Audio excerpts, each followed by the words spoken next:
Baiklah, selamat pagi para Romo, para frater, suster, para tamu undangan, dan saudara-saudari yang terkasih dalam Kristus. Selamat pagi semuanya. Ya, sama ada yang berada di tempat ini maupun yang berada di mana saja berada yang sedang mengikuti kuliah perdana ini atau kuliah umum ini di mana saja berada melalui Zoom. Ya, jadi sungguh kita bersyukur kepada Tuhan karena pada hari ini kita diberi kesempatan untuk mendengarkan pengajaran yang sangat menarik dari Reverend Dr. Charles Chiu yang kita undang khusus dari Sabah, Malaysia dengan tema eksorsisme dan doa-doa pembebasan. Ya. Berikut saya bacakan biodata ataupun latar belakang akademik dari Reverend Dr. Charles Chiu. Ya, supaya kita mengetahui bahwa beliau mempunyai pengetahuan yang luas tentang bidang ini.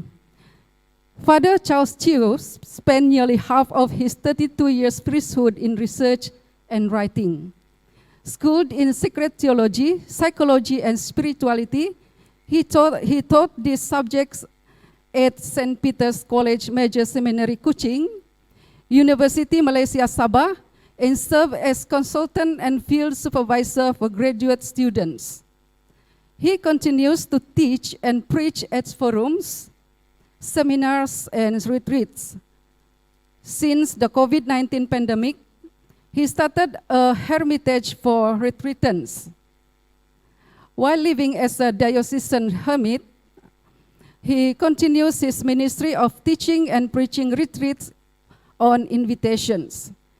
His academic acumen comprised of STL or License in Dogmatic Theology, MA or Master of Arts in Pastoral Counseling and Spiritual Guidance, MSc in Master of Science in Marriage and Family Life Science, Doctor of Ministry in Counseling and Pastoral Care, PhD in Pastoral Psychology, registered and certified psychotherapist as well as appointed diocesan exorcism.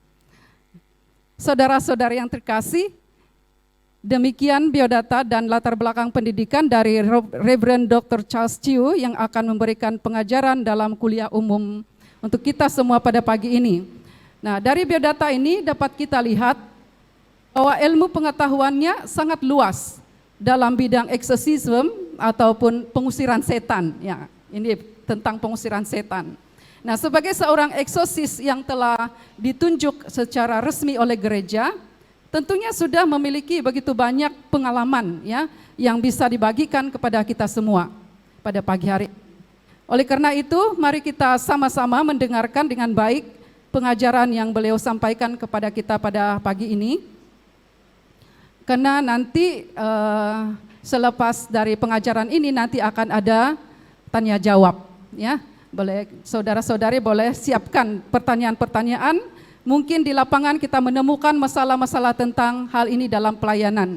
Jadi mungkin akan timbul pertanyaan-pertanyaan yang boleh kita ajukan kepada beliau selepas mendengarkan pengajaran ini. Ya. Jadi kita melihat bahwa judul dari pengajaran yang beliau sampaikan kepada kita pada hari ini adalah berkaitan dengan eksorsisme dan doa-doa pembebasan. Nah, apa sebenarnya eksorsisme itu? Apa itu eksorsisme? Siapa saja yang boleh melakukan eksorsisme ini?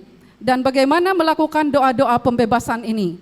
Nah, jadi apakah semua orang Katolik boleh melakukan eksorsisme pembebasan ini atau hanya orang-orang tertentu saja atau semua orang Katolik begitu? Ya, nanti pertanyaan-pertanyaan bisa diajukan kepada beliau selepas ini. Baiklah saudara-saudari yang terkasih, kita tanpa membuang waktu, kita persilakan Reverend Dr. Charles Chiu untuk memberikan pengajarannya dalam waktu 1 jam ya. Dalam waktu jam terhitung mulai pada saat ini. Nanti setelah itu kita akan break selama 5 menit. Kemudian dilanjutkan dengan tanya jawab selama 30 menit. Jadi dipersilakan Reverend Dr. Father Charles Chiu. Terima kasih, Sister. Selamat siang, Bapak Ibu, para mahasiswa Stikas, dosen-dosen, romo-romo, saudara-saudari, umat yang mengikut secara langsung melalui Zooming ini. Pertama-tama saya ingin mohon maaf dari awal lagi. Satu, harap difahamkan, saya ini belum berapa bisa dalam bahasa Indonesia. Saya harap bahasa Melayu yang muda ini boleh menyampaikan apa yang saya mau sampaikan. Dan kedua, karena topik eksorsisme ini sungguh luas. Tapi saya coba menyampaikan dalam intipatinya, dasarnya, dan yang lain itu harap-harap kita dapat menjawab dalam soal jawab ataupun tanya jawab setelah ini. Ya, oke. Biasanya kalau ada sesuatu kejadian, sesuatu peristiwa, memang adanya permulaannya, ada puncaknya, ada pemulaannya. Eksorsisme ini pada mulanya saya kenal dulu bukan eksorsisme. Yang saya kenal karismatik dalam tahun 1975 waktu saya masih dalam bangku sekolah lagi. Apabila angin kencang Roh Kudus tiup dari Amerika sampai ke Australia sampai ke Sabah.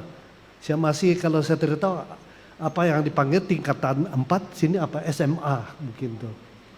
Ya saudara terlibat, tapi kami itu kucak-kacir, tidak tahu. Karena kami belajar itu bukan dari gereja Katolik, dari Protestan. Jadi banyak kebingungan yang saya mengalami hidup baru dalam roh itu dalam satu seminar yang dianjurkan dari gereja Protestan, Baptis. Tapi karena keinginan mau tahu lebih lama dari banyak dari mendalam, apa ini pencurahan roh. Dari dalam usia muda itu mencari. Lalu membawa saya masuk ke seminari. Setelah selesai seminari ditabis dalam tahun 90, 4 tahun kemudian dikirim ke Roma untuk studi. Belajar di Roma. Tahun 1995 hingga 1997. Antara subjek ataupun mata pelajaran ataupun topik yang saya pelajari selama 2 tahun di situ ialah tentang demonologi dan angelologi. Maksudnya syaitan dengan malaikat. Itu membuka minda saya. Apa yang sedang saya mencari dalam pengetahuan tentang setelah menerima pembaharuan dalam roh. Itu secara akademik. Setelah saya selesai pulang untuk mengajar di seminari Santo Petrus di Kuching tahun 98 hingga 2002. Malahnya topik itu tidak masuk dalam kurikulum. Jadi macam saya belajar untuk sendiri saja. Karena tidak ada lagi diperlukan dalam seminari. Untuk mempersiapkan imam-imam dalam pelayanan sebagai seorang imam. Setelah mengajar 5 tahun, saya masih mencari apakah syaitan ini, iblis ini, kuasa-kuasa jahat ini tidak wujud lagi. Karena banyak sudah orang kata psikologi boleh menjawab semuanya. Lalu saya mohon setelah selesai di seminari, saya mohon uskup memberi saya peluang untuk pergi sambung belajar di Amerika. Dan saya pergi ke Amerika untuk belajar psikologi karena mereka kata psikologi boleh menjawab semuanya. Lalu saya pergi di situ dari tahun 2002 hingga 2007 selama 5 tahun. Ya, banyak yang saya mulai melihat bagaimana apakah orang bertingkah laku, gangguan mental dan sebagainya, sehingga saya praktikal doktorat saya itu di Hospital New York Mental Center 2 tahun. Banyak saya lihat kalau itu bukan mental hospital, kalau di luar orang bilang kerasukan, kemasukan dan sebagainya. Tapi banyak juga belajar. Tetapi di samping saya memantapkan pengetahuan saya tentang psikologi, tetapi di luar dekat gereja yang saya tinggal macam-macam gereja timbul. Satu daripada itu membuka minda kepada saya bahwa bukan semuanya psikologi bisa jawab. Saya minta technician untuk mainkan klip yang pendek apa yang saya dapati dalam di Amerika. Satu berita yang mengeluarkan apa yang berlaku sekarang itu hampir 15 tahun dulu. 10 o'clock tonight, nestled between antique shops and restaurants, there is a new tenant gaining a lot of attention north.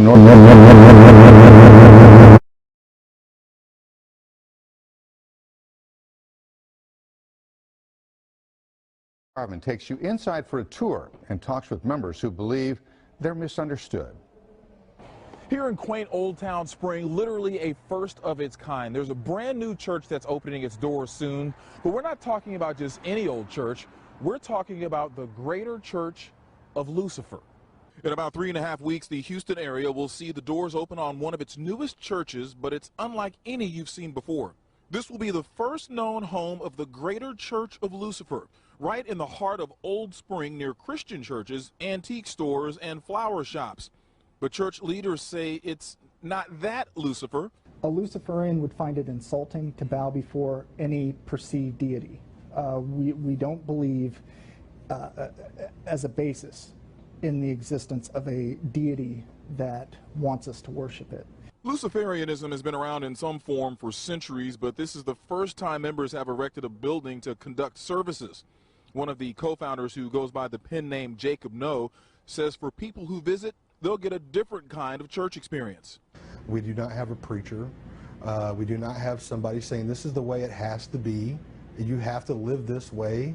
Although some of their symbols may be disturbing to outsiders, leaders say they view Lucifer not in the Judeo-Christian view as the devil, but as a source of light that challenges people to think outside the box. For them, it's all about the individual. We're giving a platform for people to explore themselves with ultimate freedom. Be able to look in the mirror and say, I understand you better. The Greater Church of Lucifer is scheduled to open its doors on October 30th, and they say they are getting interest from all over the world for their grand opening. Reporting from Spring, Keith Garvin, KPRC, Channel 2 News.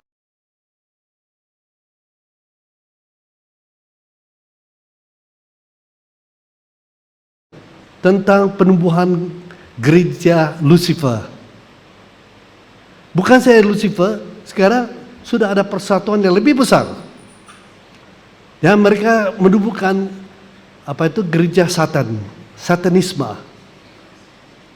Beberapa tahun yang lalu waktu sempat kajian saya ketemu bahwa Satanisme sudah merebak ke merata-rata dunia.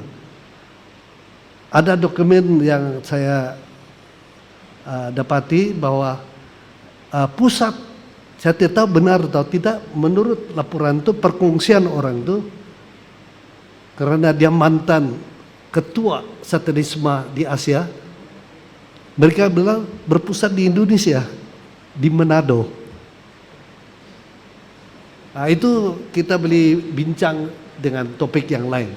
Saya mau teruskan di sini bahwa karena sambil saya mau memantapkan pengetahuan tentang tingkah laku manusia dalam bidang psikologi, saya juga terbuka, terdada dengan apa yang berlaku. Dengan bukan saja orang yang kerasukan, tetapi gereja ditubuh untuk menyembah Satan. Banyak anak-anak muda, orang-orang yang keliru dipengaruh ikut. Maka saya mulai berdalah diri untuk bagaimana digabungkan dua.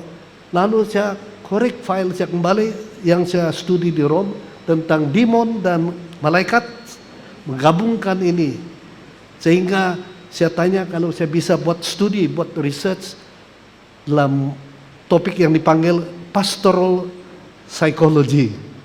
Nah itu filsafat saya sendiri keluarkan satu filsafat baru dipanggil pastoral psychology. Menggabungkan, melihat fenomena-fenomena mental atau tingkah laku manusia karena unsur apa yang kekurangan dalam mental, dan juga manusia ini bukan minda dan fisik saja, tetapi ada jiwa. Bagaimana ada roh-roh pengaruhnya, bisakah kita lihat itu?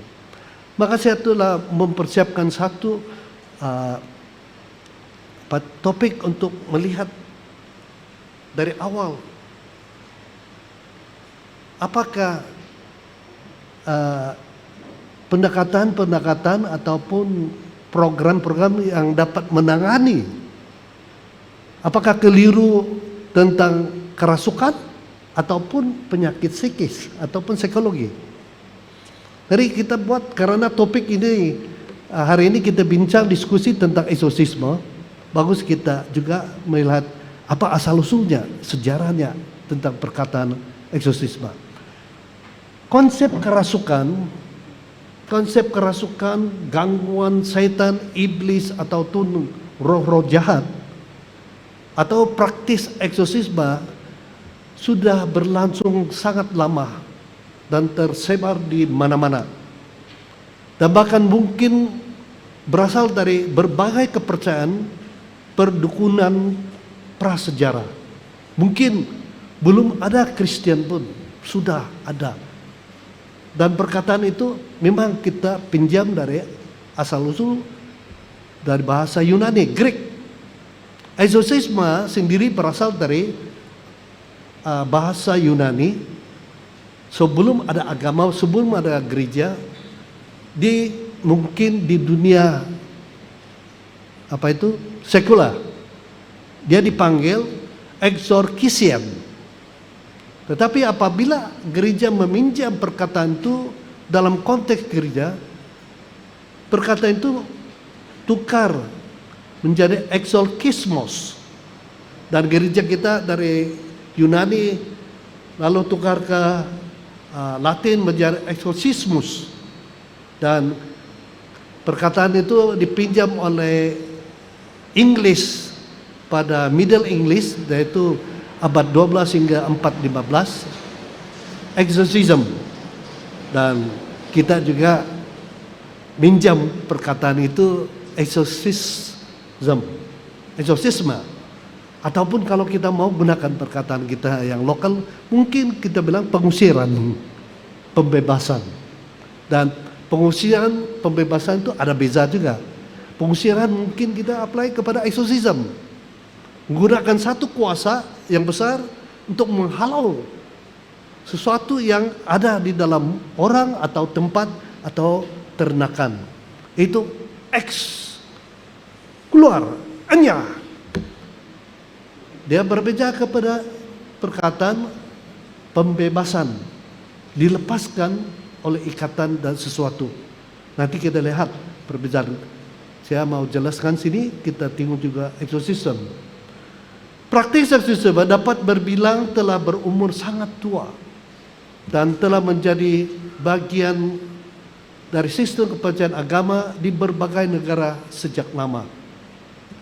Dari perkataan kita pinjam dari Yunani pun sudah sebelum ada gereja sudah mereka praktikan. Kalau kita pergi merata-rata dunia, ada kita bilang yang dipraktis oleh shamanism, dukun-dukun. Orang yang melakukan praktis eksorsisme dikenal dengan sebutan eksorsis. Lazimnya merupakan seorang rohaniwan atau seorang yang dipercaya memiliki kekuatan atau kemampuan khusus. Praktis eksorsis bisa menggunakan doa-doa atau hal-hal religius lainnya seperti mantra, gerak-gerik, simbol, gambar, patung orang suci, ajimat, dan yang lain-lain. Sang eksorsis seringkali memohon bantuan Tuhan ataupun yang bukan Kristen, mereka gunakan kuasa-kuasa yang lain, makhluk-makhluk mungkin yang lain. Dengan tidak sadar mereka gunakan malaikat-malaikat yang berdurhaka, yang melawan. Itu dari pandangan Kristen. Dari praktik mereka, proses pengusiran setan atau roh jahat itu berlangsung dengan menggunakan satu kuasa yang lebih besar untuk mengusir orang yang dirasuk, mungkin satu makhluk, satu kuasa yang lebih kecil. Setelah masa pencerahan, Renaissance, praktis pengusiran setan atau roh jahat ini semakin berkurang nilai pentingnya bagi kebanyakan kelompok religius, terutama di masyarakat Eropa Barat, namun secara umum pada abad ke-20. Penggunaan kebanyakan ditemukan di Eropa Timur dan Afrika dengan beberapa kasus memperoleh peliputan massa media.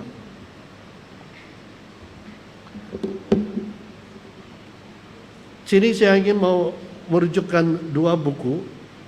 Satu yang ditulis oleh Romo Yohanes Indrakasuma, Doa Pembebasan dari Roh Jahat.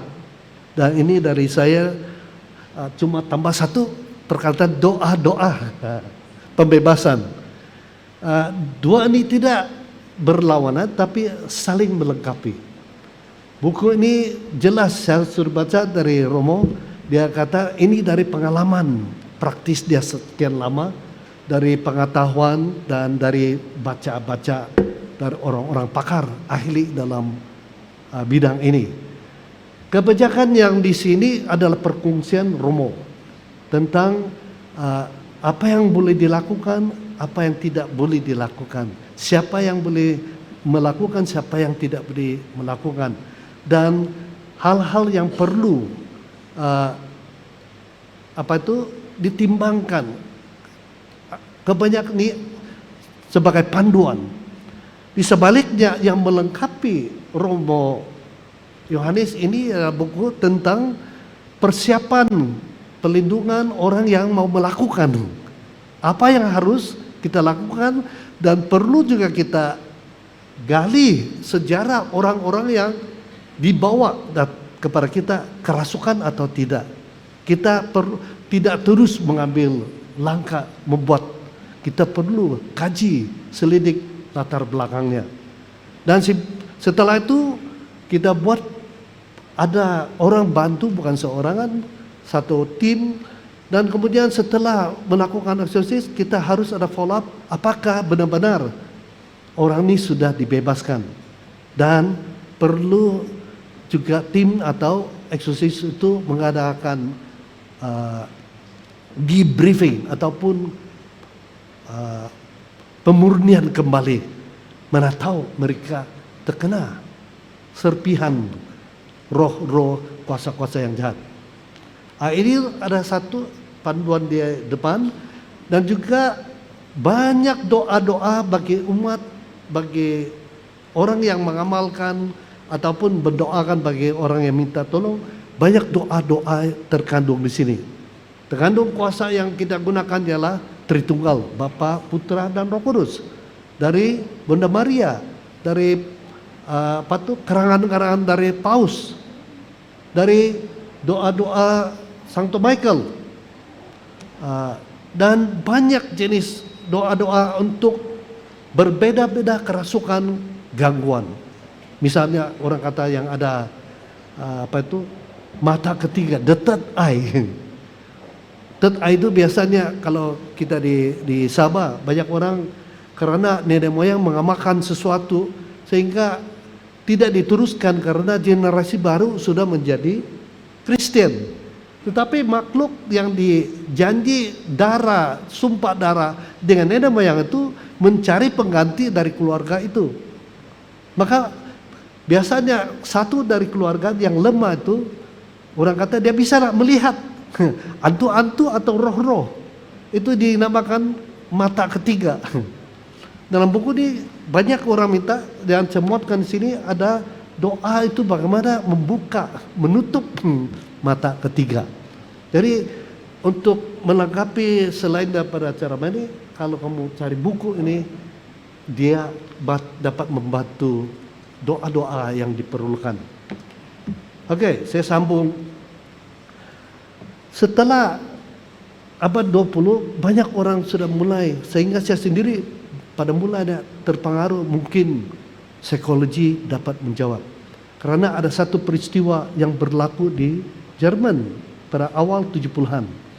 Mungkin kita lihat juga klip ini tentang Anneliese Michel.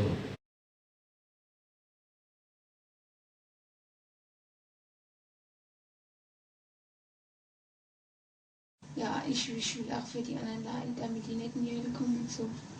Aber dass das dann so schlimm ist und so grausam und so furchtbar, nee. Das denkt man leiden, das ist so leichte Sache, aber wenn es dann wirklich schlimm wird, da will man überhaupt nicht mehr, da will mein Kind schon.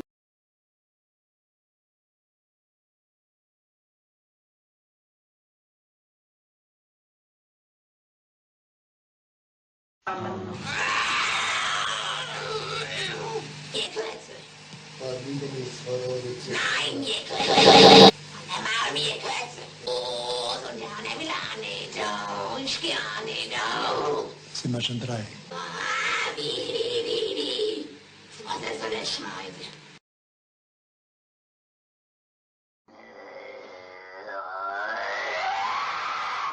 Kind Gottes. Ich hab dein Maul erschlagen.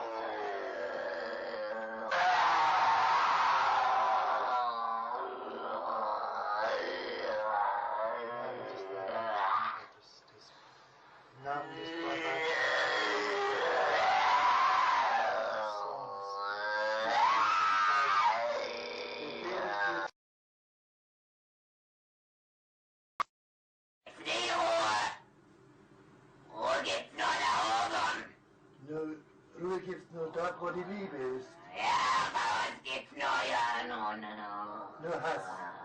Ja. Und wo nur Hass ist, da gibt's keine Ruhe. Nein. Und für uns gibt's nie Ruhe.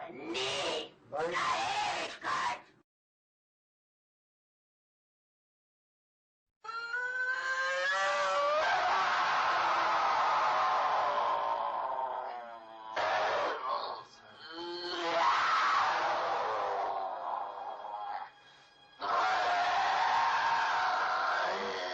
Und jetzt bin ich verdammt.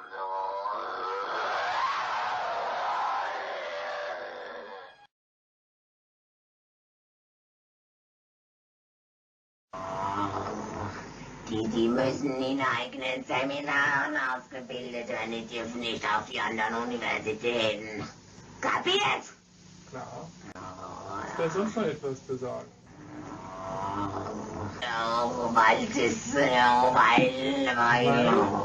der Teufel größere Macht.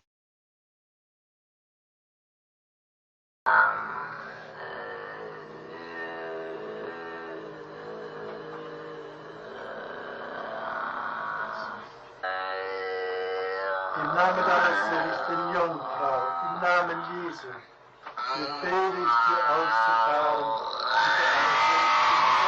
Im Namen des dreifaltigen Gottes, des Vaters, im Namen des dreifaltigen Geistes, befehle ich dir auszufahren und nicht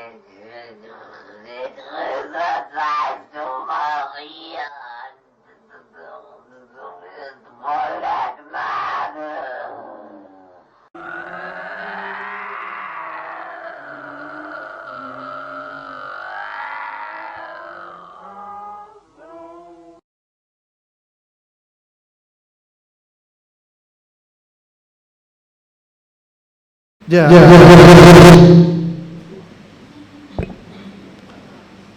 Apa yang berlaku ialah ada dua imam yang sedang melakukan eksorsisme itu berbulan-bulan hingga tahun. Akhirnya anak ini makin lama tidak makan, menjadi kurus. Pernah didiagnos dengan epilepsi. Epilepsi apa itu? Gila babi. Tapi tidak dapat disembuh. Banyak perubahan dari fisikal ke psikologikal hinggalah kerasukan eksorsisme. Akhirnya anak ini mati, tidak dapat dibebaskan. Apa yang berlaku? Dibawa di pengadilan, ibu bapak dengan dua padri ini dipenjara 2 tahun. Tetapi apabila mereka, untung sekali mereka waktu buat eksorsisme itu merakamkan peristiwa yang berlaku. Ada beberapa klip lagi, tapi tidak cukup masa bagaimana mereka melakukan eksorsisme itu, sehingga apabila saintis mengkaji ini bukan saja penyakit mental tetapi lebih dari itu. Maka dengan kajian itu ibu bapak dan kedua padri ini dilepaskan. Nah, dari itu gereja melarang melakukan eksorsisme. Eksorsisme sebenarnya muncul dalam sejarah gereja dengan tujuan menyembuhkan mereka yang dirasuki oleh roh jahat, bahkan dengan memerintah setan dalam nama Tuhan Yesus untuk pergi dan tidak lagi membahayakan manusia dengan cara apapun.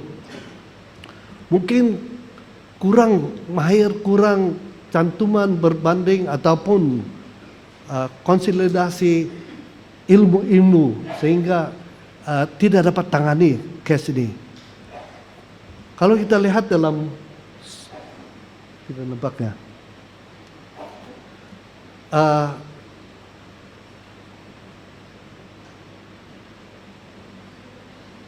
gambar. Oke. Dalam sejarah gereja, pelayanan eksorsis dalam sejarah gereja sebenarnya dulu selama 1800 tahun lalu, dari awal gereja mendidik, mempersiapkan imam atau seorang calon menjadi imam, dia melalui 8 peringkat. Yang pertama itu ialah tonsya. Tonsya itu ialah mereka mau tinggalkan dunia, dicukur rambutnya di sini, botakkan di tengah-tengah. Karena dulu fashion orang cantik lelaki perempuan panjang rambut. Tapi kalau mau tinggalkan dunia, dia cukur di sini deh. Lihat kalau patung siapa, Santo Francis Assisi. Jadi itu yang peringkat pertama, tonsya. Tonsya itu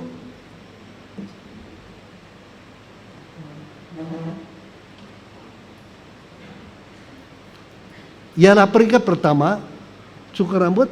Tugasannya ialah untuk tarik lonceng, beritahu orang kampung, datang misa, dan dia juga membuka pintu gereja.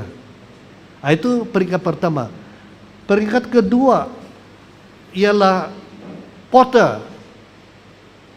Porter itu apabila sudah masuk, imam datang, uskup datang, dia yang tukang bawa beg-beg dari sakristan, persiapkan misa itu. Level ketiga ialah pewarta, lektor. Keempat, eksorsis. Kelima, baru akolait. Seperti pagi kita masih tinggal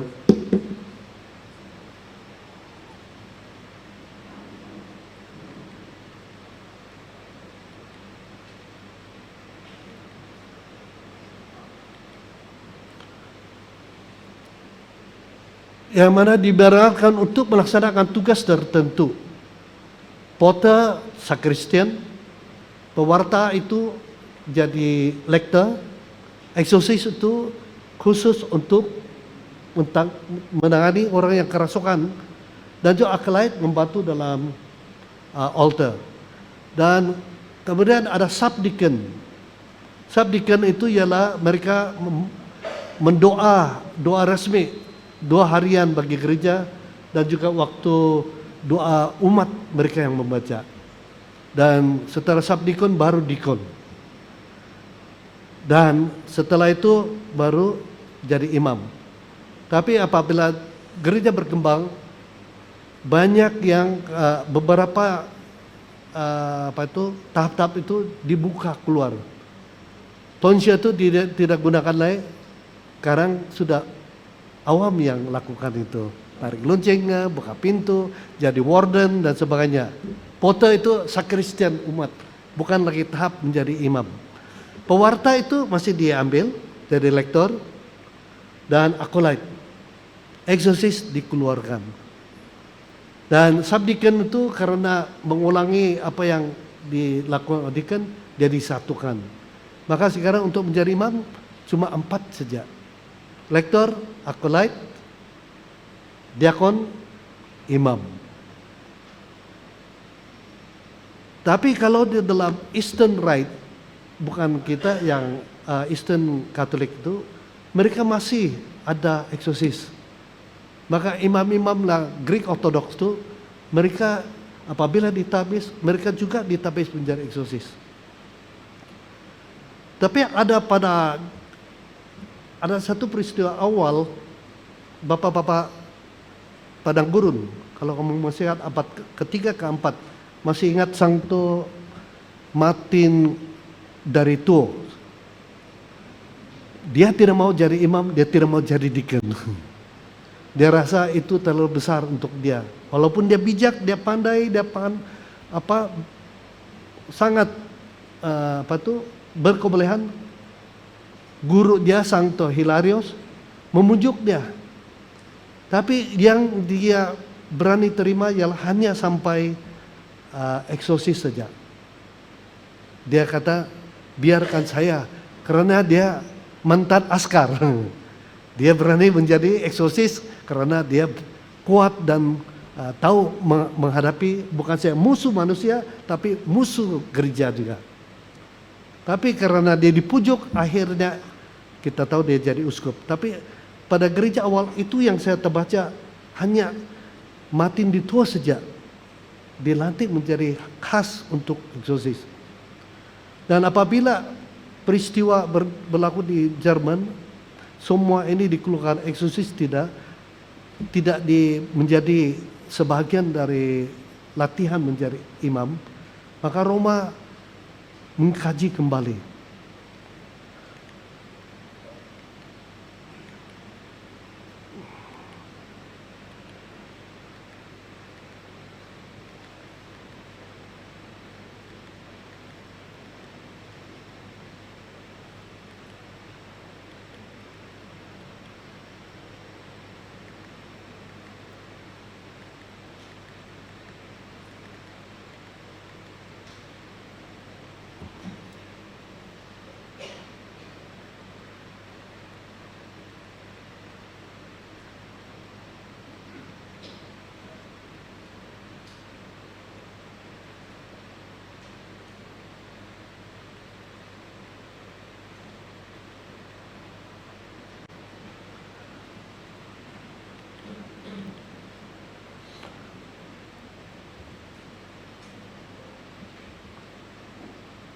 Siapa yang seorang eksorsis?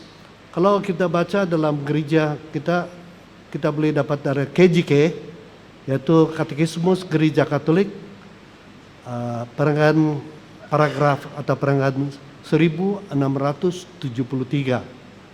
Atau untuk hukum gereja, hukum 1172. Buku-buku yang tadi sudah saya sebutkan boleh kita rujuk kalau ada masa kita beli buku itu.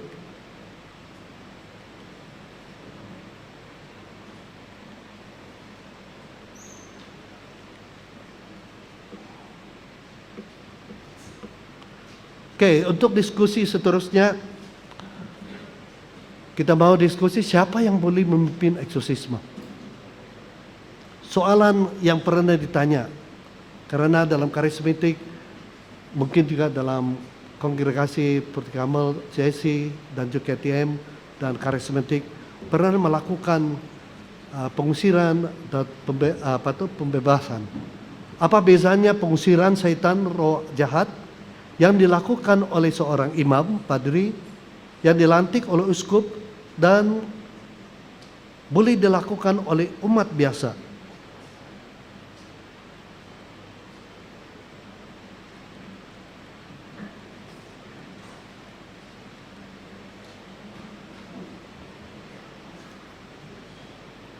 Dari KJK kita rujuk kepada dokumen gereja.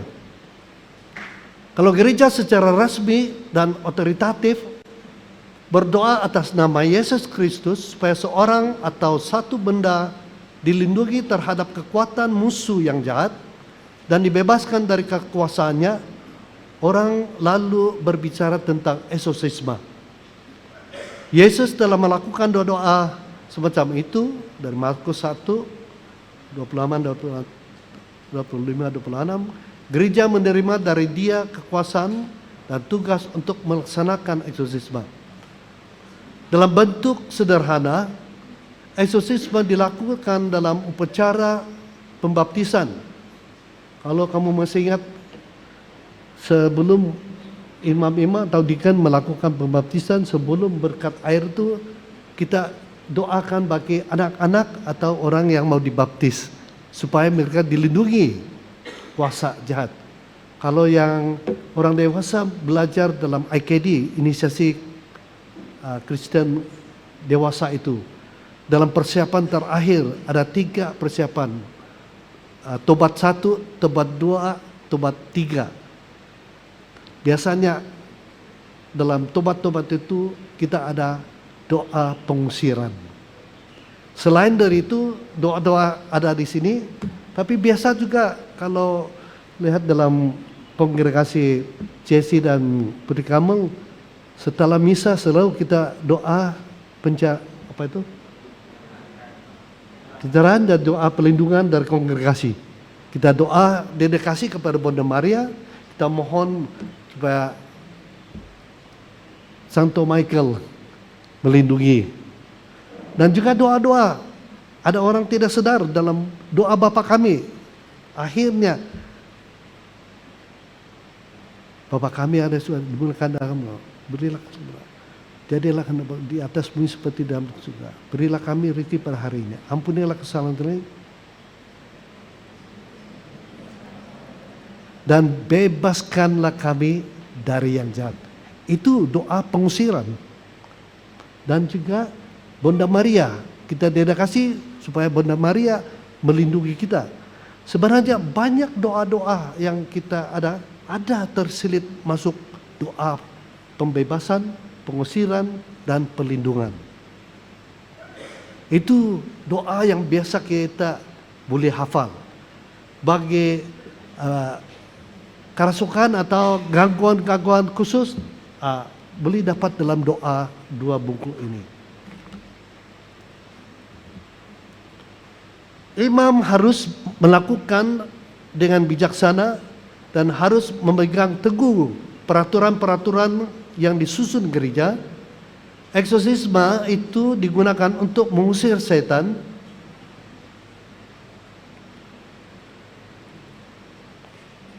atau untuk membebaskan dari pengaruh setan berkat otoritas rohani yang Yesus percayakan kepada gerejanya. Lain sekali dengan penyakit-penyakit terutama yang bersifat psikis. Untuk menangani hal semacam itu ada bidang kesehatan. Ini cuma sebut apa yang banyak disentuh tentang pengalaman Romo Yohanes. Kadang-kadang kita tidak tahu. Kita doa untuk penyembuhan batin. Sebenarnya orang itu ada penyakit psikologi. Ada yang kita minta doa pembebasan, tetapi penyakit dia itu luka batin. Kalau kita tidak tahu mengenal tentang hal itu, salah doanya. Orang bilang salah penyakit, salah obatannya. dia tidak berhasil. Jadi eksorsisme ini dalam hukum gereja dan juga KJK beritahu supaya kita tahu membedakan. Saya kalau bagikan 3 tahap saya lihat. Kalau English body, mind, and soul. Jasad atau tubuh, penyakit tubuh, psikologi, ataupun jiwa. Kalau penyakit itu berkaitan dengan tubuh. Kalau ada penyakit yang tertentu, dia boleh merisaukan, membingungkan orang. Dan ada tumor di otak, ada kanker di pankreas atau hati, dan ada hormon-hormon yang kekurangan dalam tubuh kita. Jadi orang yang melakukan eksorsis dilantik untuk menangani kerasukan yang berat. Yang ringan-ringan itu bukan eksorsis. Maka ada penyakit-penyakit yang kecil. Ada penyakit tubuh itu kita rujuk kepada hospital. Kalau penyakit tubuh ada kaitan dengan tubuh badan ataupun organ-organ badan, itu dokter, medik. Kalau ada gangguan mental ataupun mental disorder itu kepada psikiatris. Itu bidang mereka. Itu gereja cukup tegas apabila sekarang dia membenarkan hanya imam saja yang dilantik. Orang yang tahu, ada cukup training, cukup melengkapi, membedakan apakah ini roh jahat ataupun penyakit fisik dan mental. Jadi hukum Canon 1172 berbunyi gitu. Tiada seorang pun dapat dengan legitim melakukan eksorsisme terhadap orang yang kerasukan kecuali jika telah memperoleh izin khusus dan tegas dari ordinaris wilayah, maksudnya uskup setempat. Pertanyaan kedua, izin itu oleh ordinaris atau uskup hendaknya hanya diberikan kepada imam yang salih, terbukti ahli dalam pengalaman dan juga pengetahuan, arif serta tak tercela hidupnya. Jangan ada tercela, ada kekurangan, ada dosa-dosa, ada kelemahan tersembunyi. Syaitan, iblis itu tahu. Maka dia akan menggagalkan imam itu.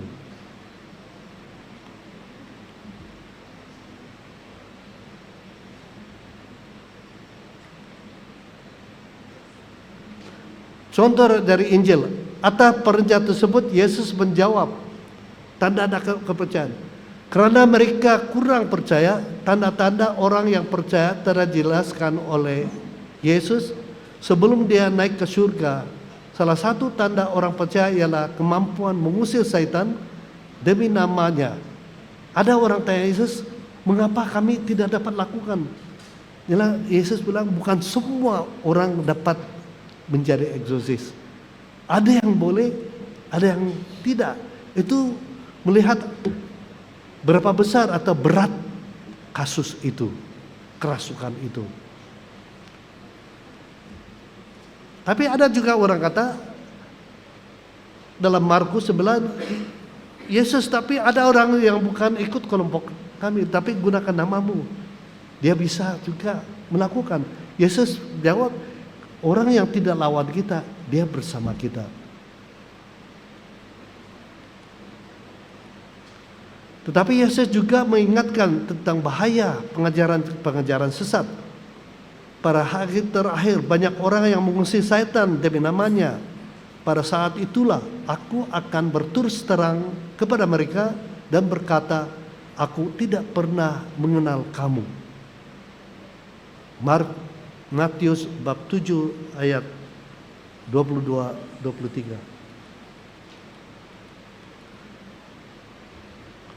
Bukan semua pengusiran tanda daripada Tuhan. Dari satu sisi pengusiran syaitan adalah tanda hadir Tuhan. Tapi dari sisi yang lain Pengusir setan atau eksorsisme memiliki akar yang panjang dan kuat, bukan saja dari kitab suci, namun juga dari tradisi gereja. Tindakan tersebut dapat dikatakan sebagai sakramental, tanda-tanda suci, sesuatu yang hanya didapati melalui perantaran gereja yang bermatlamat mempersiapkan kita akan semakin menerima buah utama sakramen serta bagi penyucian hidup menurut dokumen Vatikan kedua, Sacramentum. Oleh itu tidak seorang pun dapat melakukan eksorsisme terhadap orang yang kerasukan setan tanpa mendapatkan kuasa dari uskup. Orang yang mendapat wewenang tersebut dikatakan dalam kitab hukum kanon haruslah imam yang unggul dalam kesalihan, pengetahuan, kearifan, dan integriti hidup. KJG 1172. Hanya uskup yang boleh memberi kuasa tersebut. Dari sini kita dapat melihat bahwa tindakan tersebut merupakan sesuatu yang publik, resmi, bukanlah sesuatu yang biasa dan dapat dilakukan oleh sesiapa saja, yang disebut oleh Romo Yohanes tentang private dan hal kecil. Kalau yang resmi, kerasukan itu yang besar.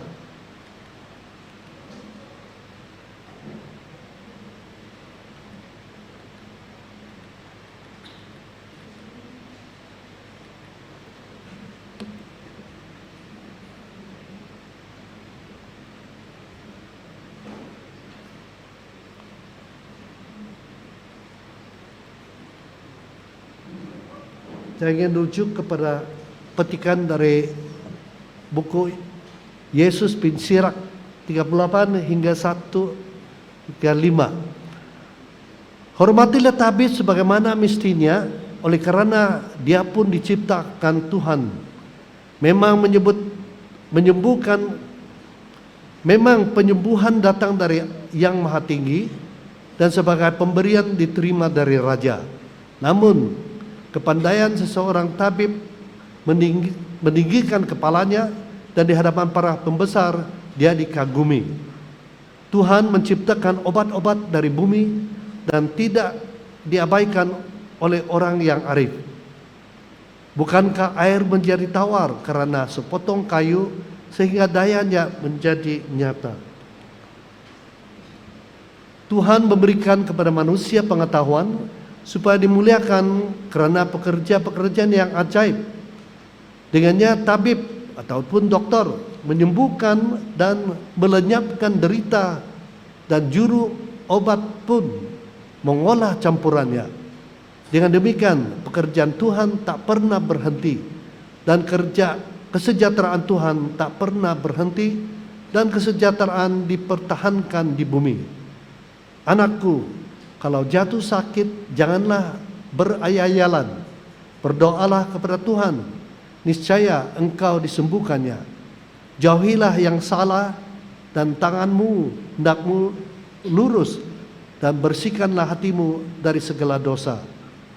Hendaklah mempersembahkan korban harum-haruman dan korban peringatan dari peti tepung serta minyak tuangan sesuai dengan kemampuanmu. Tetapi berikanlah tempat kepada tabib juga, sebab dia pun diciptakan Tuhan. Janganlah tabib jauh daripadamu, sebab kau butuhkan pula. Ada kalanya kesehatan terletak di tangan tabib. Mereka juga berdoa kepada Tuhan, semoga dia menganugerahkan keringan penyakit serta penyembuhan akan keselamatan hidup. Orang yang berdosa terhadap perbuatan jatuh kiranya ke dalam tabib. Di mana ada pejabat eksorsisme, biasanya uskup perlukan seorang psikiatris, psikologis, seorang hukum, seorang dokter, seorang eksorsis.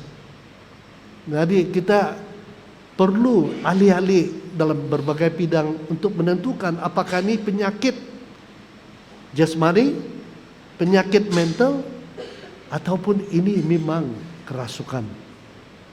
Jadi kitab suci dari Sirak bab 38 dan juga hukum kanon jelas sekali bahwa kita harus buat discernment mana yang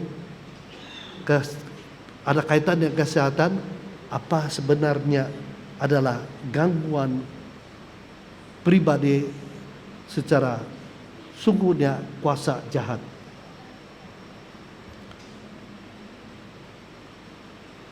Belum lagi. Oke, seterusnya dalam 8 menit. Apakah yang dilakukan iblis terhadap manusia yang perlu dibebaskan?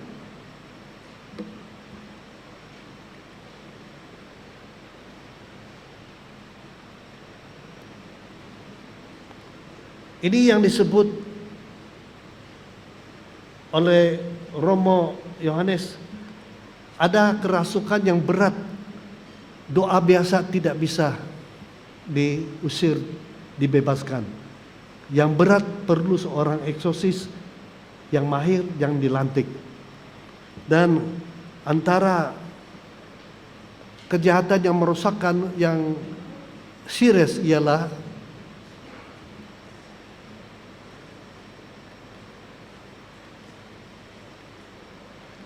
yang pertama ialah kerasukan, possession, gangguan yang paling serius yang sesungguhnya ataupun posisi.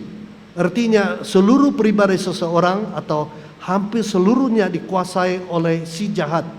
Seperti orang ngerasa yang kerasukan, Markus 5 dan Lukas 8. Ini doa pembebasan biasa tidak akan berhasil. Karena ini perlu kuasa seorang eksorsis yang mahir, yang dilantik oleh uskup. Karena kita perlu hierarki terlibat, karena Satan juga ada hierarki. Dia tahu juga, kalau kau tidak dapat kuasa, kau tidak bisa keluarkan kami. Yang kedua, ialah veksasi atau serangan fisik. Dalam Alkitab pun maupun dalam sejarah gereja dijumpai tokoh-tokoh yang mengalaminya. Misalnya Ayub disambar oleh kesusahan yang menimpa keluarga dan hartanya. Santo Yohanes Vianney dari Ars dan Padre Pio, dan juga Santa Miriam dari Yesus yang disalibkan menderita sepanjang hayat hidup biara yang sering perlu dieksorsis. Lama dia tidak diangkat karena mana bisa seorang jadi beato, jadi santo kalau dia seumur hidup biaranya dirasuk.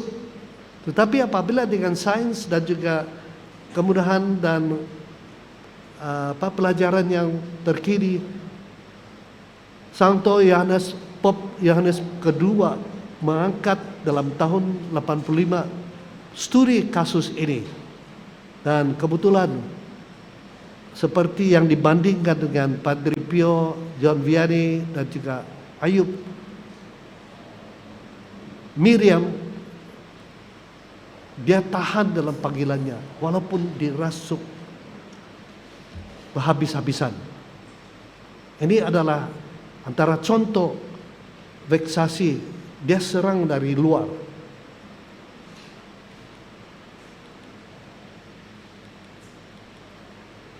Dalam yang ketiga, penindasan emosional. Ini obsesi keiblisan, ataupun dalam psikologi dia OCD, Obsessive Compulsive Disorder. Macam kalau kita guna perkataan ketagihan dari setan itu bisa attack memori kita. Walaupun kita sudah pernah pergi mengaku dan sebagainya, tapi memori itu tetap ada. Kalau kita orang lemah selalu jatuh dosa yang sama, Satan akan menyerang emosi kita, penindasan emosi. Inilah kadang-kadang kita tahu mengapa saya sudah minta pencurahan roh, saya sudah pergi pengakuan, tetapi ini menurut Romo Yohanes ini adalah pintu masuk Satan. Dia boleh gunakan orang yang disorder dalam mental Dan ini juga menindas.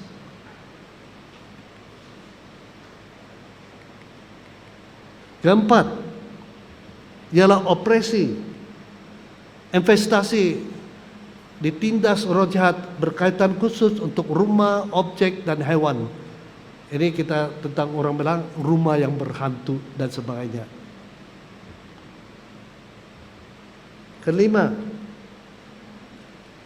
penyakit fisikal. Nah, ini kalau menurut Romo, dia ada tentang orang buat sumpahan ataupun kutuk-kutuk, minta iblis supaya mengutuk seseorang, disumpah. Dan keenam, keterlibatan dalam okultisme. Ini banyak orang gunakan ilmu sihir dan macam-macam, pergi merujuk kepada dukun-dukun ataupun ada keturunan nenek moyang memberi kekuatan. Ada orang yang tidak melepas walaupun sudah jadi Katolik, bilang ini hadiah dari nenek moyang karena ada sesuatu kuasa, atau kutuk, sumpah obat orang lain. Ini semua perlu discernment. Bagaimana discern? Apakah itu penyakit fisikal, penyakit mental, ataupun orang tu diganggu oleh kuasa roh jahat. Ini adalah beberapa poin yang boleh kita lihat.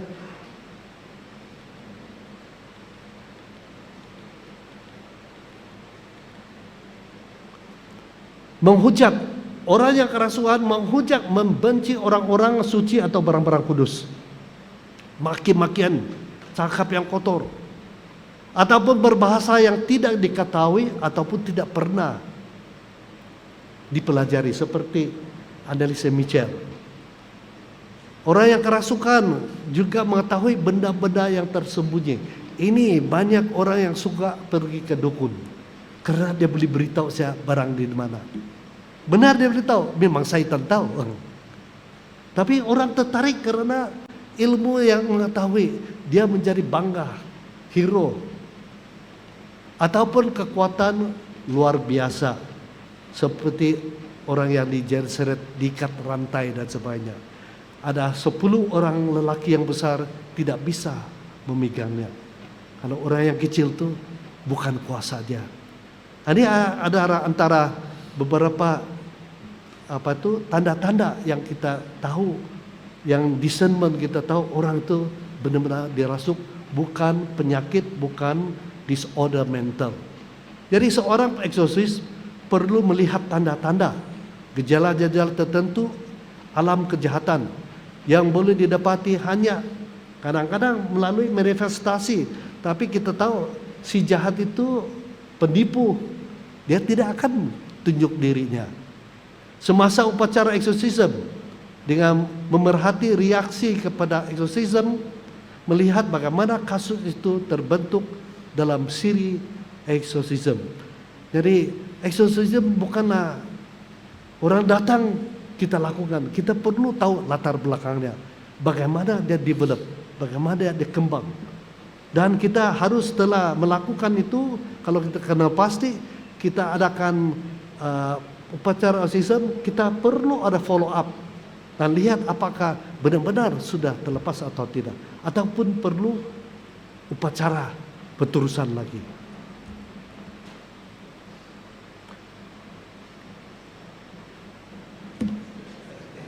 Terima kasih.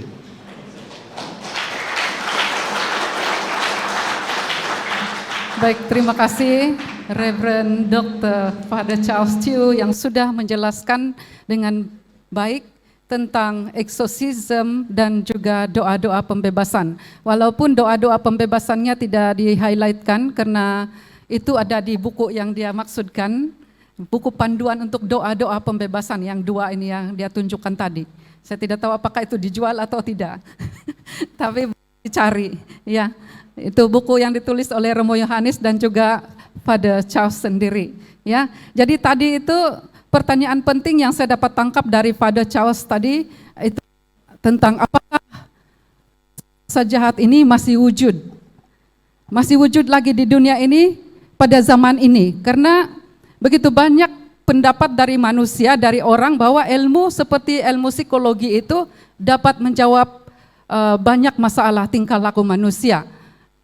Tetapi melalui penelitiannya itu tidak semua ilmu psikologi itu dapat menjawab masalah tersebut dalam tingkah laku manusia, seperti terjadinya gangguan-gangguan mental seperti epilepsi yang dia sebut tadi itu tentang gila babi itu, epilepsi ya, dia sebut gila babi itu epilepsi, itu kemudian juga depresi berat dan sebagainya. Jadi ada yang disebabkan oleh kuasa-kuasa jahat juga, roh-roh jahat oleh setan. Makanya perlu sekali belajar juga dari doa-doa pembebasan ini. Namun tidak semua orang dapat melakukan eksorsisme yang telah dijelaskan tadi, itu hanya dapat dilakukan oleh uskup yang telah oleh padri juga yang telah ditunjukkan oleh uskup, oleh gereja yang secara resmi. Ya, tadi juga Father Charles sudah menjelaskan tentang apa konsep kerasukan setan itu, sejarah prakteknya, eksorsisme yang sudah wujud sejak lama, ya itu panjang lebar. Ya perlu dibaca sendiri lagi. Dan juga ada contoh-contoh kerasukan setan yang dia tunjukkan dalam video tadi itu sangat mengerikan ya. Kemudian yang penting yang saya tangkap tadi itu penting sekali untuk diingat oleh kita yang terlibat dalam pelayanan ini, bahwa sebelum melakukan doa-doa pengusiran itu perlu doa persiapan ya, mohon perlindungan Tuhan terlebih dahulu, mohon perlindungan Bunda Maria dan sebagainya. Jadi yang penting adalah kita mengetahui bahwa eksorsis itu untuk menangani kasus kerasukan yang berat ya, hanya dapat dilakukan oleh imam yang telah ditunjuk oleh uskup secara resmi. Nah, jadi saudara-saudara yang terkasih, mungkin masih banyak pertanyaan yang muncul, nanti kita break 5 menit, nanti bisa ditanyakan kepada Father Charles sendiri. Sekian, terima kasih, berikan tepukan kepada Father Charles.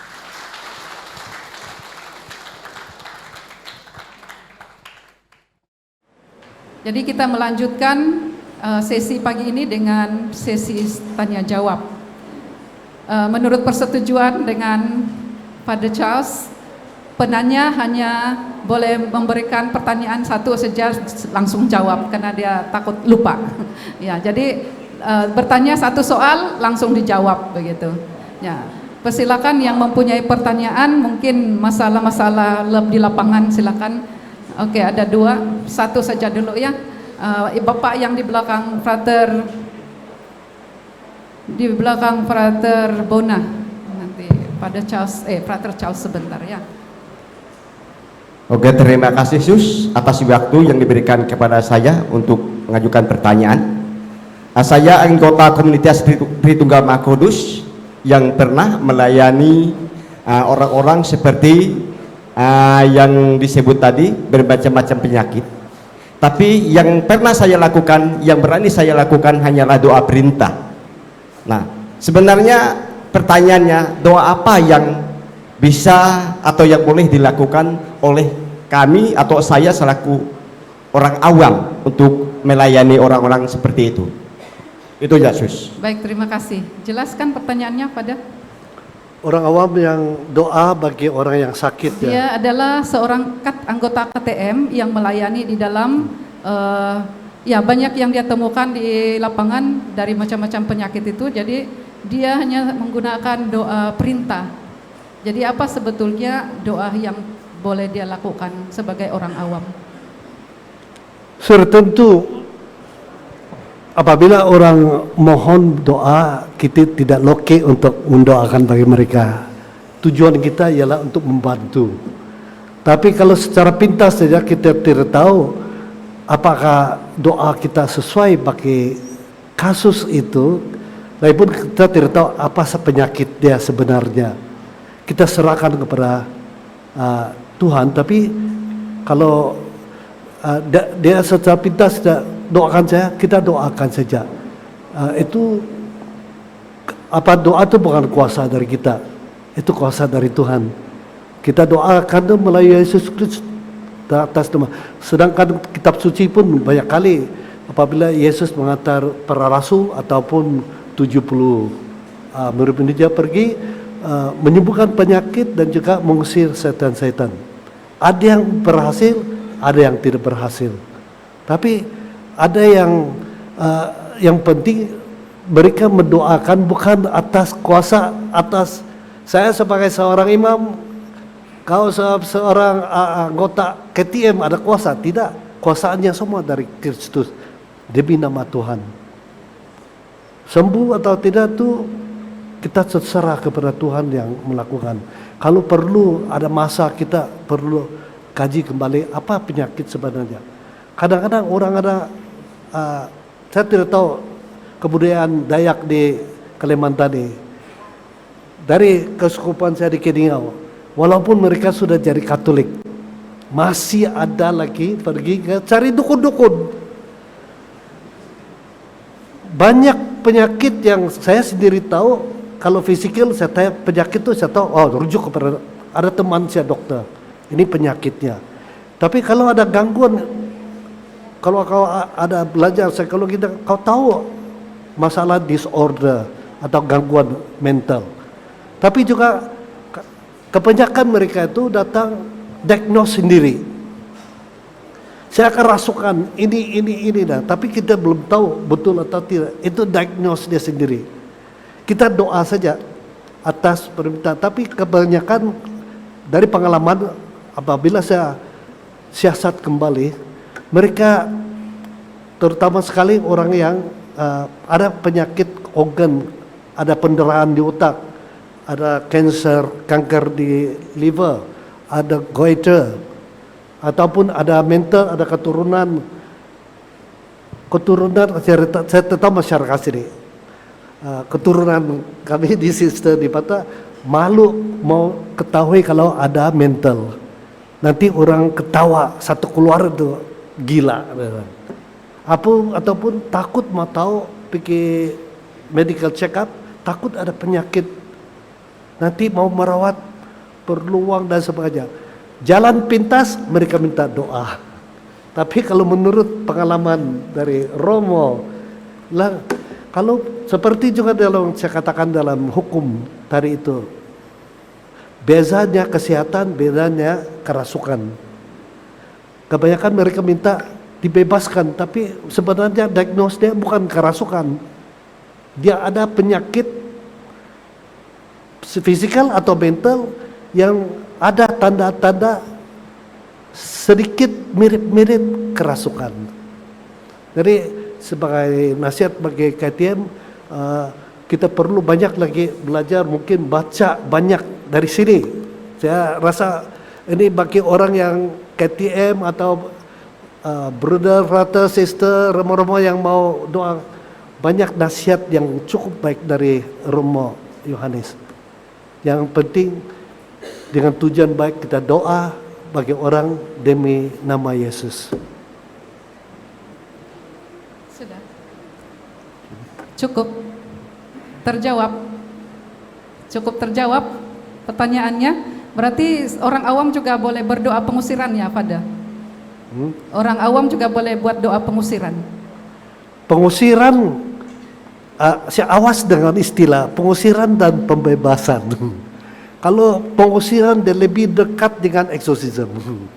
Pembebasan adalah kalau pengusiran seorang yang dirasuk di dalam.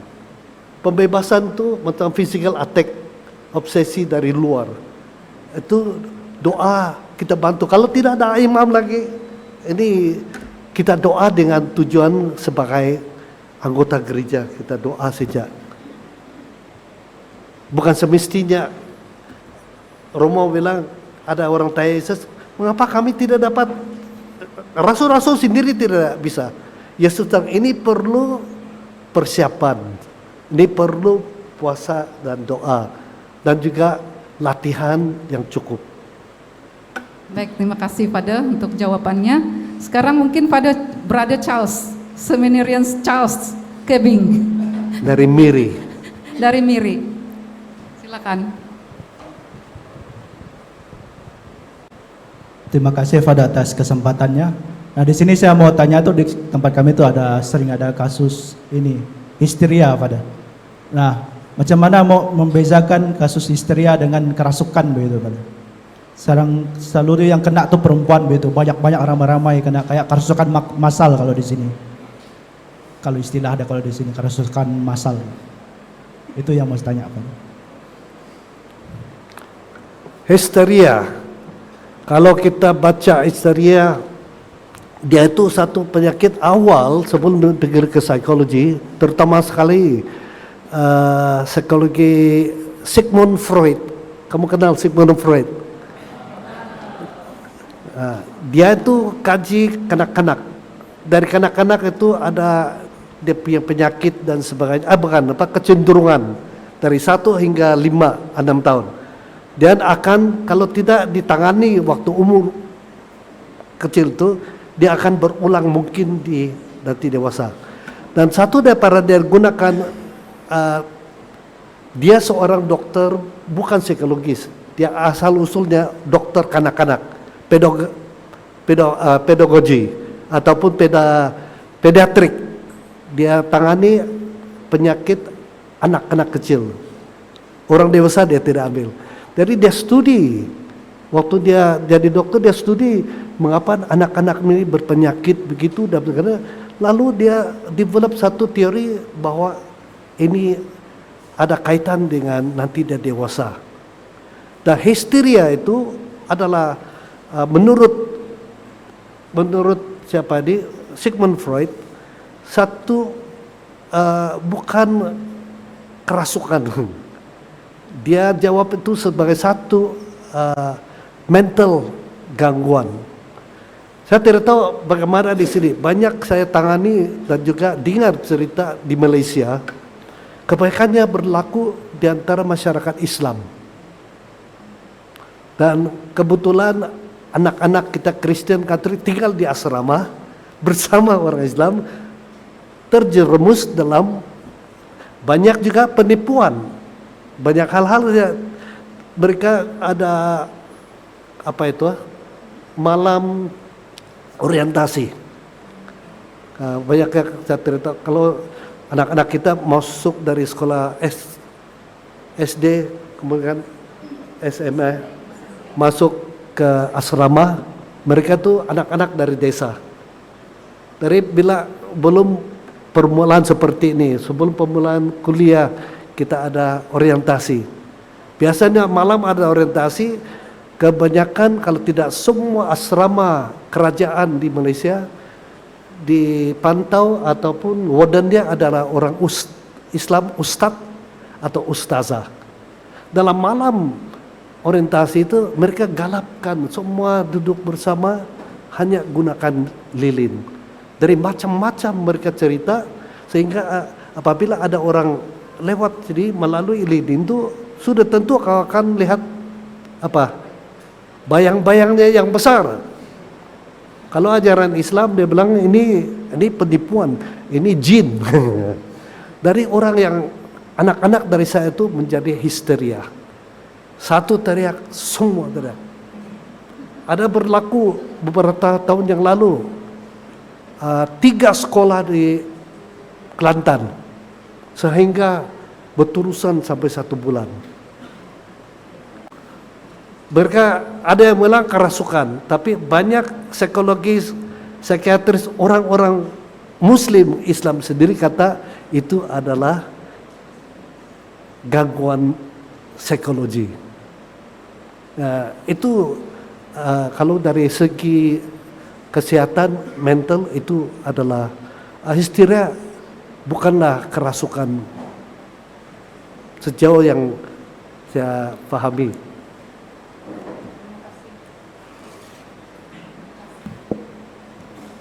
Terima kasih Pada untuk jawabannya. Pada Charles? Oke. Ada lagi? Oke, Frater Rafael. Terima kasih Suster, Pada. Selamat siang. Saya mau bertanya, bagaimana jika dalam kesempatan kita menjumpai ada awam, ini seorang awam, dia melakukan pelayanan, bahkan bisa dibilang seperti kerasukan ya, possession gitu ya, sudah possession. Dan possession sudah kerasukan orang itu, maksudnya awam itu biasa melayani orang yang possession, lalu dan banyak kasus, banyak orang yang possession itu dalam pelayanan awam itu bisa kembali ke gereja, bisa bertobat, akhirnya bisa membawa banyak jiwa untuk bertobat dan kembali ke gereja lewat pelayanan seorang awam itu, gitu loh.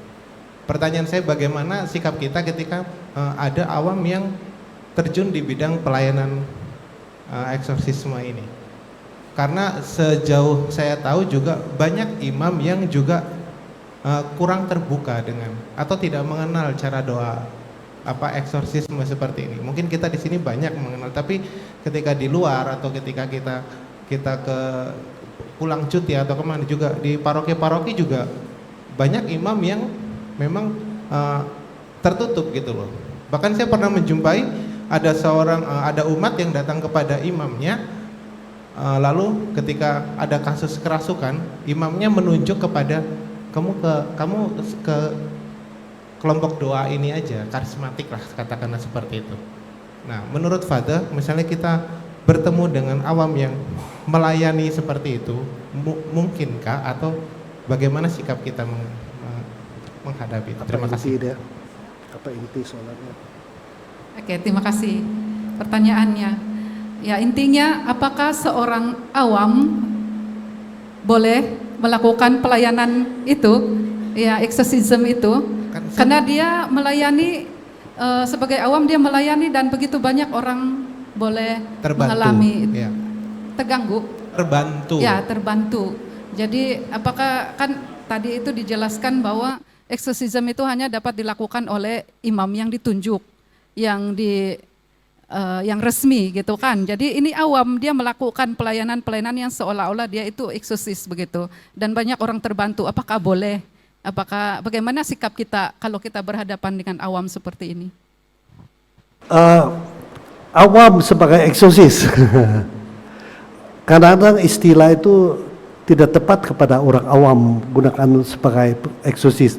Karena kalau kita lihat kan, eksorsis itu jelas orang yang berpengetahuan, orang yang saleh, orang yang ada pelajaran dan pengalaman dan dipercaya oleh gereja, dilantik secara khususnya.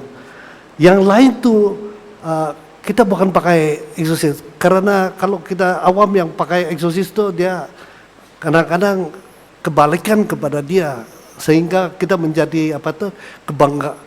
Biasa Romo Yohanes bilang kebanggaan sia-sia, itu menjadi berbahaya. Kita boleh doa bagi orang seperti yang saya ambil contoh tadi, ada satu para rasul sendiri tidak dapat melakukan. Yesus bilang kamu harus ada persiapan doa dan puasa.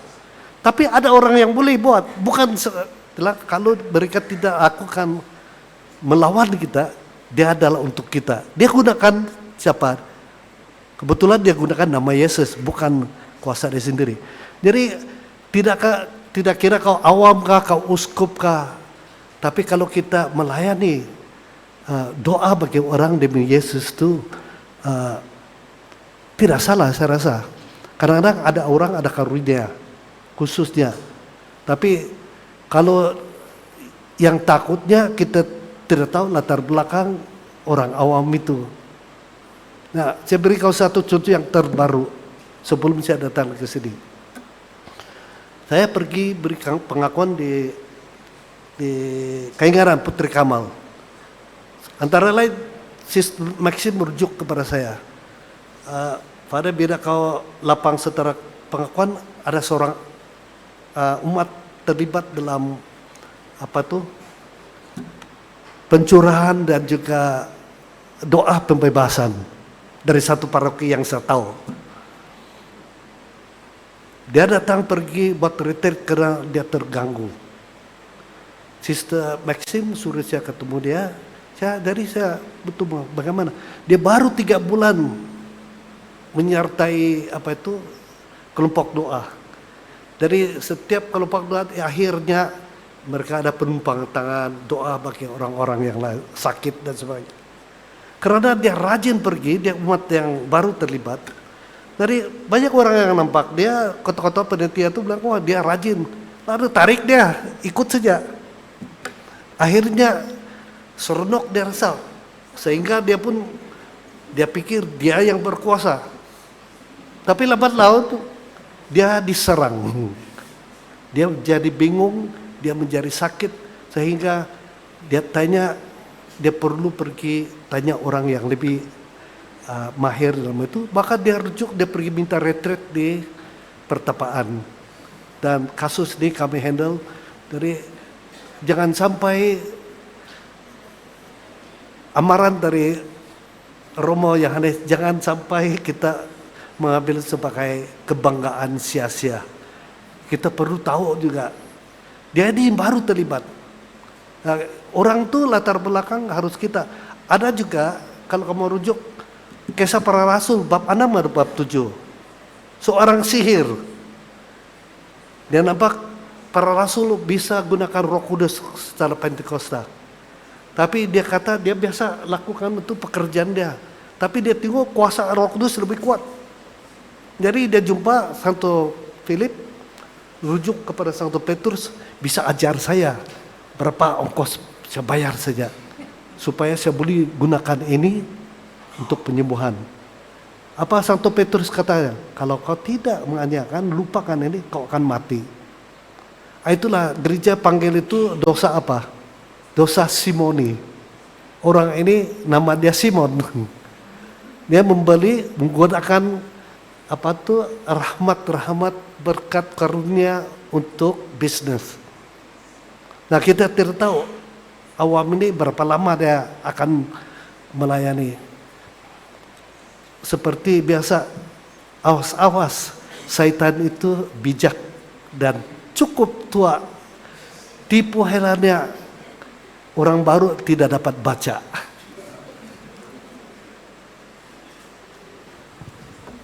Oke, terima kasih pada. Saya rasa jawabannya jelas.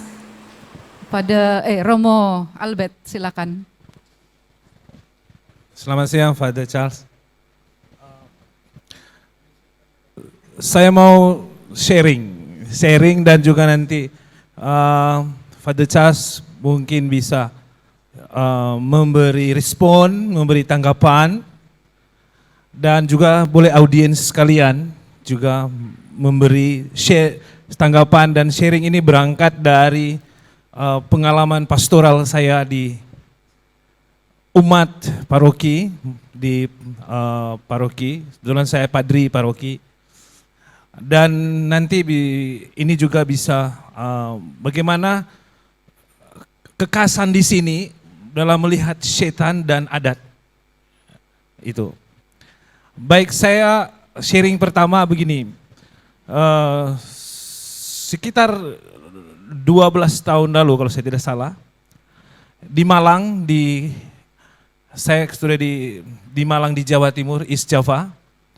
Itu kami di biara itu mendapat kasus seorang gadis yang kerasukan setan, katanya kerasukan setan. Waktu itu saya masih tingkat 1, masih junior sekali. Dan dulu saya paling takut kalau disuruh mendoakan kerasukan. Lalu gadis ini dibawa ke biara. Dan semua kami mendoakan, dari brother senior, fathernya, sampai yang frater senior, juniornya mendoakan. Tidak lepas-lepas, bahkan ada frater kami, brother kami mempertaruhkan panggilannya.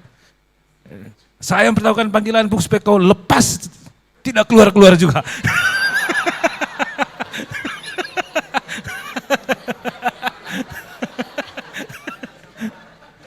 Sampai beberapa bawa juga dari kebetulan rumah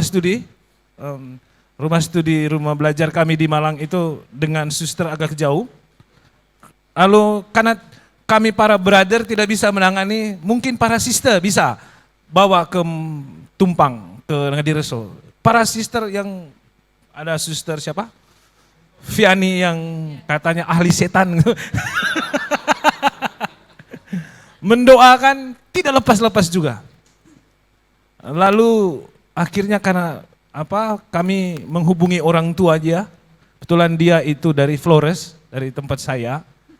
Setan Flores tuh om-om mungkin.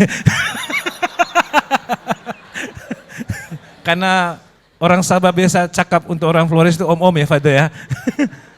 Lalu kita hubungi orang tuanya datang, lalu dia buat semacam ritual gitu untuk mendoakan anaknya. Dengan ritual dia bawa semacam bawang dikasih ke sini, anaknya lepas dari setan itu kata. Itu kasus yang pertama. Lalu di kasus yang kedua, pengalaman saya di sini beberapa tahun lalu saya itu dipanggil karena saya sering dipanggil untuk membebaskan itu ya. Di sini sering untuk anak-anak seperti father sharing di satu sekolah itu. Ada 2 orang anak gadis itu juga mengalami kerasukan. Dan seminggu sebelum dia ikut acara sekolah, 3 hari dia sebelum ikut acara sekolah, dia itu di sini kalau tahun baru Cina, itu namanya? Imlek apa itu yang pakai tatung-tatung itu apa? Cap gomeh. Ya, kalau cap gomeh itu ada penampilan itu ahli-ahli tatung namanya. Orang Cina biasanya tatung itu kekebalan, tusuk gitu. Lalu anak ini nonton perempuan. Lalu setelah pulang dari situ anak ini mendapat kerasukan. Panggillah saya untuk mendoakannya. Pertama ditangani oleh pengurus gereja di kampung itu. Tidak kuat pengurus gerejanya mendoakannya. Lalu panggil saya, mendoakannya juga saya doa sampai melengking-lengking itu tidak lepas. Saya malu juga. Lalu akhirnya dibawa ke namanya loya. Orang Cina itu yang loya ya? Yang memberi ilmu ke loya tatung-tatung itu. Apa? Ya, loya. Kasih ilmu dia untuk bebas dia. Bebaslah anak ini. Lalu yang ketiga, pengalaman ketiga, seringkali dalam pelayan terjadi itu kalau di sini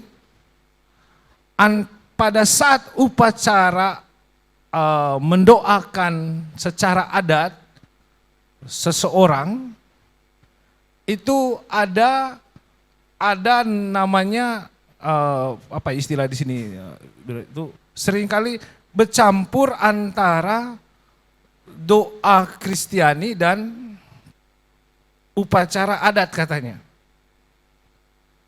Sehingga terjadi kerasukan kadang-kadang. Itu ya. Itu yang pernah saya alami. Nah, pertanyaan saya, Father, apakah yang kasus yang pertama, apa hubungan antara psikologi, ya contoh misalnya dengan doa pembebasan, ya. Terutama seringkali kita merasa ini kerasukan padahal itu adalah sugesti. Misalnya, itu yang pertama. Yang kedua, pertanyaan saya, apa seperti pengalaman kami mungkin sama dengan di Sabah untuk umat Dayak di sini, kami di sini, ada upacara-upacara tertentu yang bisa mendatangkan bisa menimbulkan kerasukan. Bagaimana menangani itu? Ya, itu sering saya temukan, saya alami. Yang ketiga, terhadap bagaimana ya supaya kita sebagai imam, sebagai pastor, sebagai pendoa itu, kita itu bisa bersaing dengan loya, dengan kebijakan-kebijakan lokal tertentu. Kadang-kadang umat itu, nanti mereka bilang, oh padri tak pandai dia, tidak bisa dia doa. Bahkan mereka bisa membandingkan pastor, pendeta, dan dukun. Ada orang sakit, dia pergi ke pastor, pastor doakan, tidak sembuh. Dia ke pendeta, sembuh. Dia masuk Protestan. Lalu dia pergi ke pastor, pergi ke pendeta, tidak sembuh. Dia pergi ke dukun, saya tidak akan ke gereja. Bagaimana Father? Respon Father ini. Boleh masukkan dari yang lain juga. Oke, terima kasih. Saya teringat kalau kita baca, nah ini mahasiswa mau belajar, kalau dari dokumen gereja Vatikan, Konsili Vatikan kedua, banyak dia punya dokumen-dokumen. Antara lain ialah Aetatis, Nostra Aetatis, perhubungan gereja Katolik dengan agama lain ataupun kepercayaan yang lain.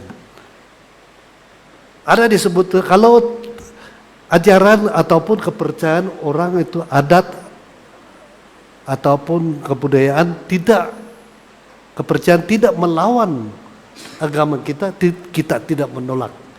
Saya pikir itu yang inti. Jadi kita perlu tahu apakah itu kepercayaan ataupun psychic budaya itu, ataupun memang agama dia. Kalau agama kita tidak sentuh sana. Kalau psychic dia ataupun dia punya adat resamnya, itu boleh bicara.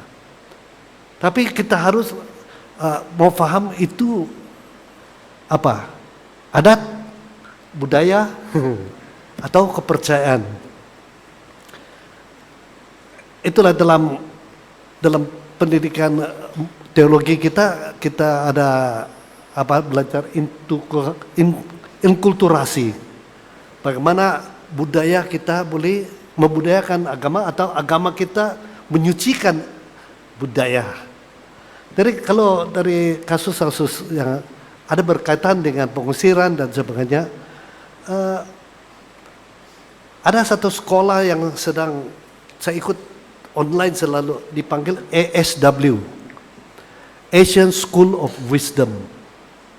Nah, ada profesor satu orang Islam tuh dari university, ada saya lupa, dari Filipina, dari Thailand, dari mana-mana ikut tuh, khusus studi tentang wisdom Asia.